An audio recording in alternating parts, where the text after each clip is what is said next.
What movie is a 0 out of 10? 90% of Netflix's horror section. Pretty much applies to all Netflix produced shows / movies. You know what was legit though? The platform. Weird but great, even if it was dubbed over. Yes. I watched that movie last year and enjoyed it. I usually can't watch foreign films, but the story was intriguing as hell.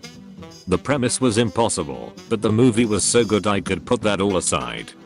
Snowpiercer felt very similar in its themes and the impossibility of premise, but didn't have nearly the same effect. I don't think the plausibility of a premise should necessarily be used to judge a movie. Sure, a weird prison with a floating platform and limited amount of food is implausible, but so is a school of wizards or a group of hobbits on a quest to destroy a ring. Does anyone remember, and I'm sorry if I made you remember, the second Highlander movie? There can be only one. It is a Toledo Salamanca. A sword, Frank. A very rare sword. As a Spaniard, that line gets me every time. Hey, we need some Spanish name for the sword. My heard Toledo was popular because they're stealing swords. Not hip enough. Pass me the atlas. Oh yes, Salamanca. Now we talking. Salamanca, snorts. A Toledo, snorts again. Salamanca. By the way guys, if you are enjoying this video so far, don't forget to like this video and subscribe to the channel. It will help us out quite a bit, and if you don't enjoy the videos in the future anymore, you can always unsubscribe. Let's get back to the video. Mean Girls 2. Yep. I hoped it would be something like the Plastics and Caddy adjusting to college. Nope. Just a washed out version of the original. They were thinking of making a reunion movie, and that the original cast were interested. I wonder what happened to it. Basically everyone from that movie wants to do a sequel. IDK, why they won't do it. I imagine Lohan being a living dumpster fire has something to do with it. I wouldn't watch it with her involved. And if anyone thinks this is a situation where it's rude to be punching down, Lohan live streamed herself family and trying to kidnap their child because she believed they were human. She can get herself help or get source. That was in 2018, if I recall correctly. She is sober and living in Dubai now to get away from Hollywood. Slenderman 2018. NGL, a small teeny tiny part of me had a sliver of hope for this movie, especially considering that Slenderman would be the perfect creepypasta character to center a movie around. But no, up in every way imaginable. From what I understand, the movie got butchered in post-production due to the real-life incident where two girls stabbed their friend and blamed it on Slenderman. The studio got nervous and a bunch of stuff was cut out of the film, and what was left was just a mess. Too bad. Out of all the famous creepypasta, Slenderman is my favorite. It's such a terrifying concept. Out of all the famous creepypasta, Slenderman is my favorite. It's such a terrifying concept. Can you explain why? I never understood what's supposed to be creepy about a dude in a suit with long extremities. A man with long limbs, deviating from normalcy, watches you from behind a tree. You blink, and he's gotten closer. You look to his face to see what his intentions are. He has no face. 0. Sylvester Stallone himself when asked to rate Rocky V out of 10 on the Jonathan Ross show in the UK. He even said it was non-canon LMAO. Edit. The only thing that was amazing about that film is the Mickey loves ya speech, but even then, Sly just ripped it off of Custy Amato. The montage of Tommy Gunn kicking to the tune of some Connie 80s rap song always makes me laugh. Tommy Gunn in general makes me laugh. LMAO. He had zero character aside from getting over his head and being jealous. I love how everyone him off by keeping him associated with Rocky LMAO. He is who pent up aggression would be if it's a person. R.I.P. Tommy Morrison though. What made me laugh / me off is that his nickname is Tommy the Machine Gun. His real name is already Tommy Gunn. Did they need to call him Machine Gun? Dragon Ball live action. On the bright side, without evolution we wouldn't have had Toriyama get motivated enough to come back to Dragon Ball out of sheer spite. So in exchange for a single horror movie we got 3 really good ones and a pretty good series in the form of Super. One bad love action for a Broly story written by Toriyama is a fair trade. Yay, but was the Zamasu arc really worth it?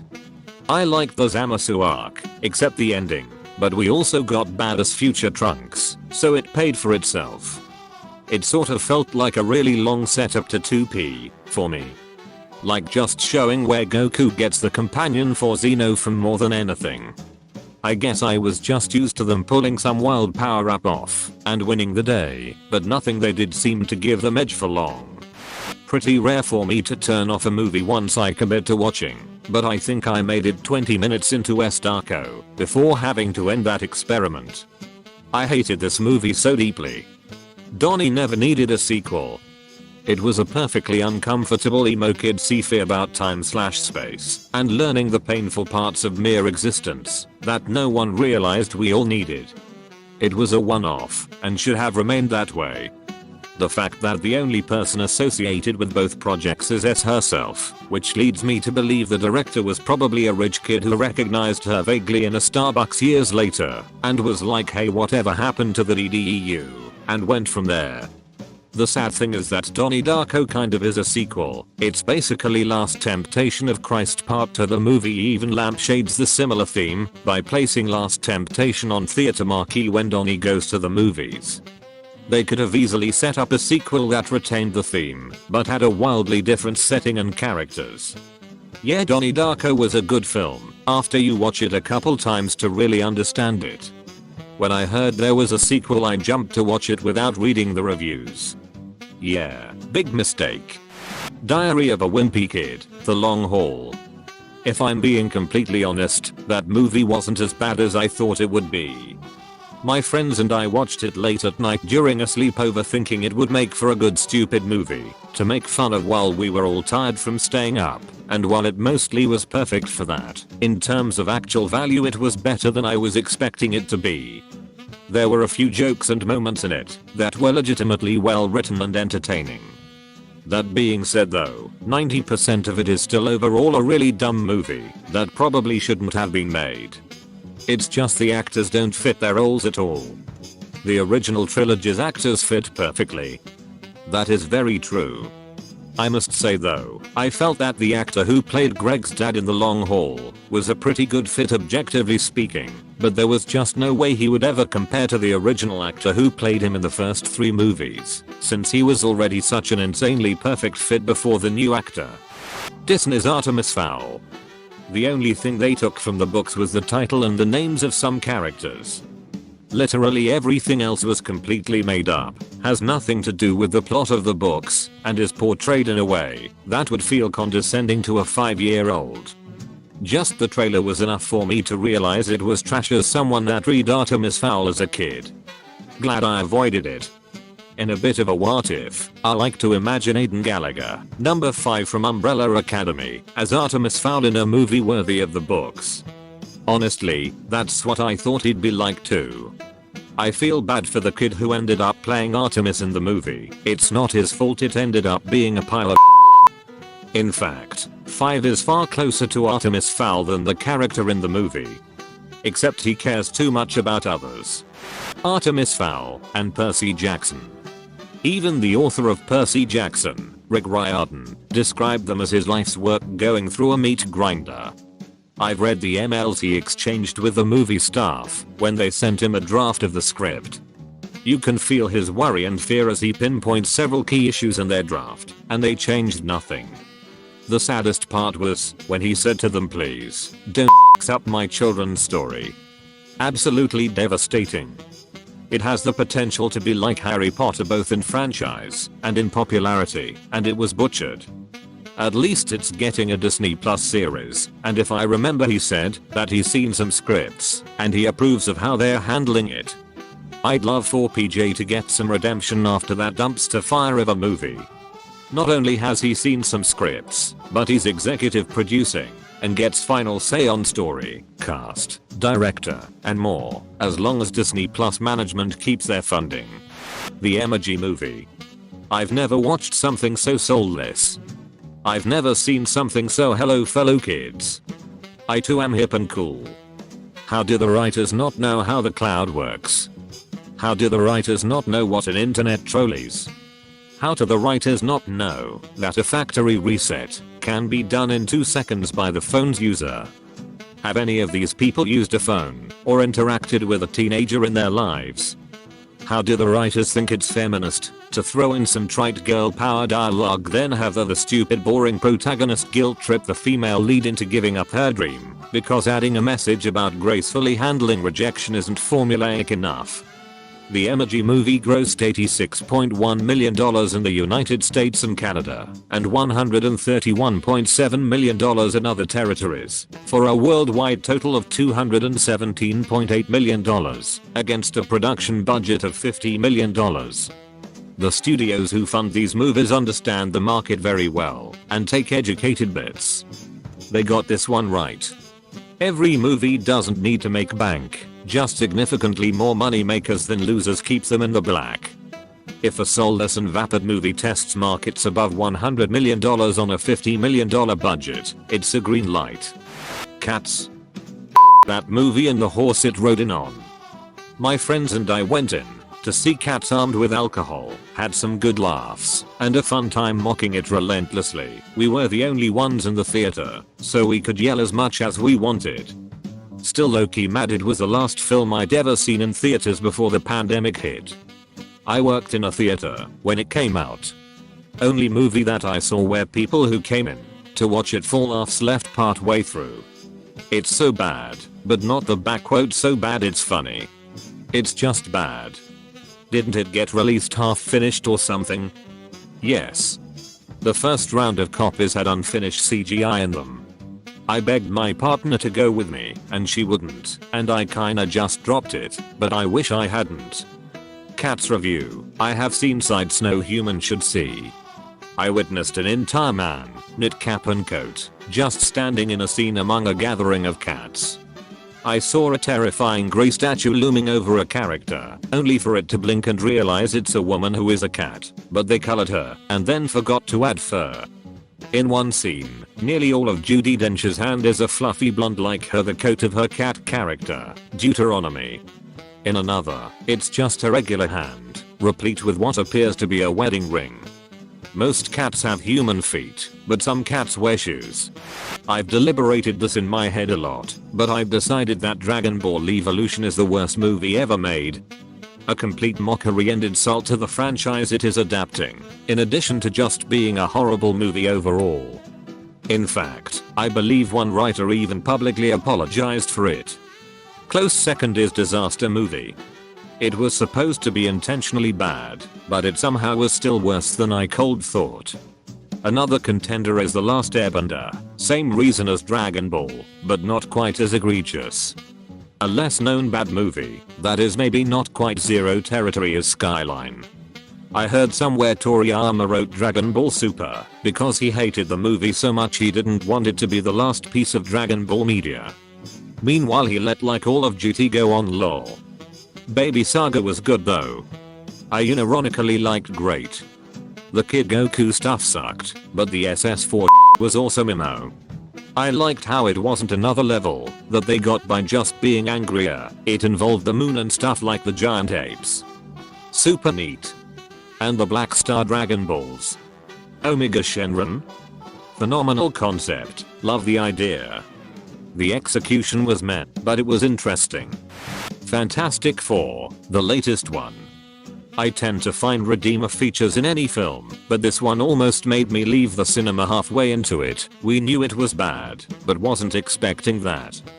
The plot of the first half plus of the film, literally, is that they get drunk and decide to turn on the experimental interdimensional portal machine at the company they were just hired into. But first they need to call in their dumb friend from the suburbs. It goes boom and gives them powers.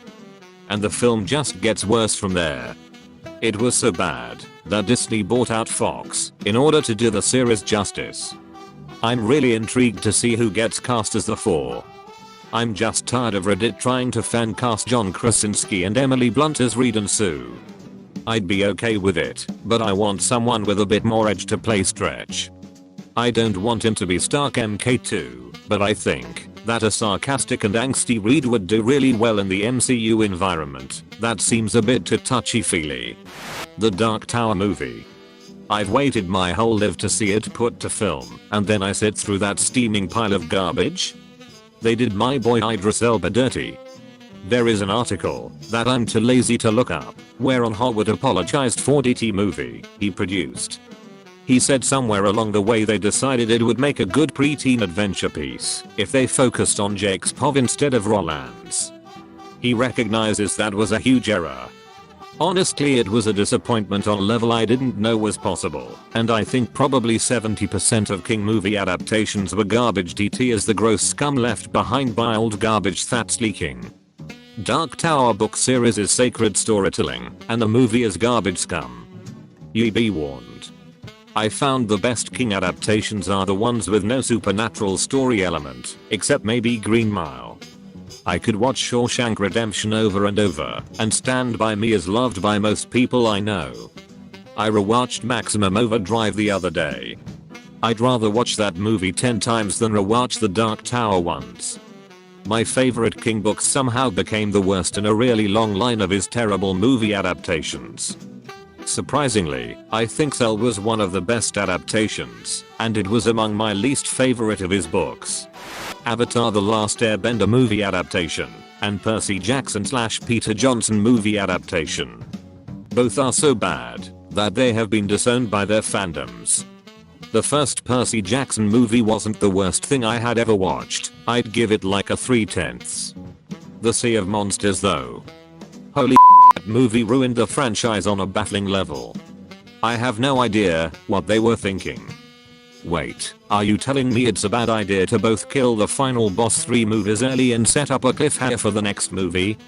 They killed Cronus in the second movie, like what the even comes after that? Heroes of Olympus, but 80% more. Not just Cronus, but it's also heavily implied that Luke died as well. In the final battle at Cersei's abandoned theme park, he and a bunch of other people, including Grover, got eaten by Cronus. Then when Cronus was slain, everyone who got eaten reappeared, causing Luke to fall into Polyphemus's cave, where it's implied Polyphemus ate him as well. Then again, considering Luke survived being eaten by Cronus and the good guys also survived being eaten by Charybdis, maybe he'd have found a way around that as well. We also had gotten a both Tyson and Annabeth fake out death within the previous 10 minutes of screen time, so it might just be that the main characters are all immune to dying. The Dark Tower. As a fan of the book series, I cringed for the first half and then walked out. Only time I've ever walked out of a movie. The Dark Tower movie was the personification of everything that is wrong. Hollywood executives taking source material that could easily make more money in any format B/T merchandise and franchise shows, and trying to dilute that down into something that your average person could digest in an hour and a half. It's Stephen King who by himself has accounted for some of the best fantasy and horror movies for the past 50 years. His novels. There are generations of built-in fan base that they cold made money on. What's even more baffling is Hollywood's recent obsession with series. Harry Potter was a cultural phenomenon. Lord of the Rings, Twilight, 50 Shades, MCU, Fast and the Furious. They even turned The Hobbit into a 3-movie series. Then they take The Dark Tower and just say one movie loosely, based on some of the plot points. It's not recent. Hollywood has done this since the 1930s, most noticeably with 15-minute serials, but also with movie franchises like Sherlock Holmes, Charlie Chan, Robin Hood, Zorro, Frankenstein, Dracula, wartime road movies with Abbott and Costello or Bob Hope and Bing Crosby who essentially play the same characters doing the same routines over and over again. Lamageddon was really bad. It was about a llama that came from space and went on a murderous rampage as it attempted to reproduce and take over the planet. Was it Velocipastor level of good bad, or just bad?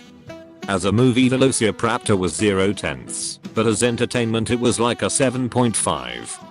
I haven't seen Velocipastor, but it wasn't good bad like Sharknado.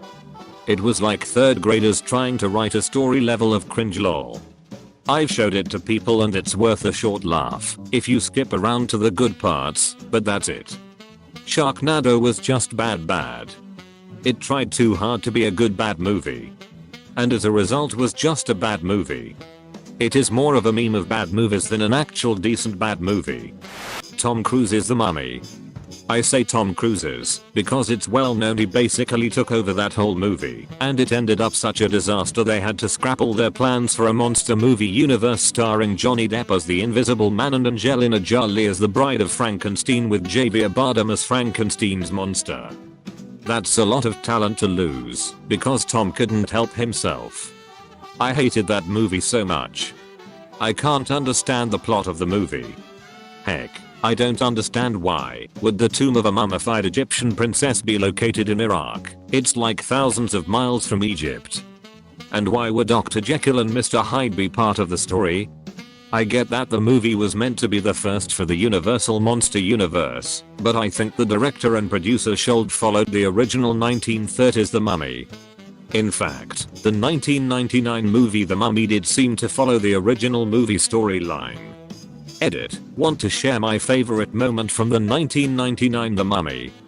Beanie O'Connell. Looks to me, I got all the horses. O'Connell, played by Fraser. Hey Beanie. Looks to me, you're on the wrong side of the river. Classic. Starship Troopers 3. Not even enjoyably bad. No redeeming qualities. There were sequels. Part 2 was literally a remake of the thing. It had about 2 minutes of low budget bug fighting in the beginning. The rest of the movie was them hiding in a bunker wondering which one of them was mind controlled by the aliens. What was even weirder is that they had Brenda Strong playing the leader of the ground forces when she played a different character as the captain of Carmen's ship in the first movie. Battlefield Earth. I loved that movie. Oh, not for the reasons that the people who made it were hoping for. The overacting is so profoundly over the top, it's hilarious. The dialogue is so mind-bogglingly stupid it's entertaining. And they were all convinced they were making a classic. Oh my god, it's also ridiculous. I thoroughly enjoyed it. I was going to see that at the theater, but it was sold out at that showing, so we went to Gladiator instead. So glad I did. I saw it in the theater, and so many people walked out. I can't imagine what they were expecting in the first place. I could tell it would be a bad B movie with an A movie budget from the start. I got my money's worth. No A-list budget on that Ike. I was there.